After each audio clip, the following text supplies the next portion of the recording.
ఈ సంవత్సరం హోలీకి తమ ప్రియజనులను ఏ రంగులో ముంచాలనుకున్నారు? ఎరుపు, పసుపు, పచ్చ, నీలం, నారింజ అనేక వర్ణాలున్నాయి.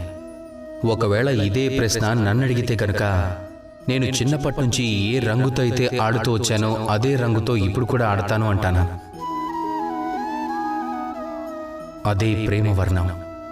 ఈ ప్రేమవర్ణం కంటికి కనిపించదు, కానీ ఆ ప్రేమవర్ణాన్ని పూసుకుంటే కనుక అన్ని రంగులు అందంగానే ఉంటాయి.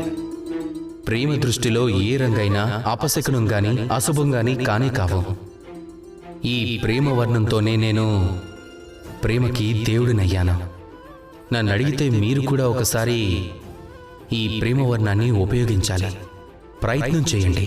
మీరంతా ఈ హోలీని ఎన్ని రంగులతో ఆడినప్పటికీ అందులో ఒక్క చిటికెడు ప్రేమవర్ణాన్ని కలపడం మాత్రం మర్చిపోకండి. అప్పుడు హోలీ ఆనందం రెండింతలవుతుంది.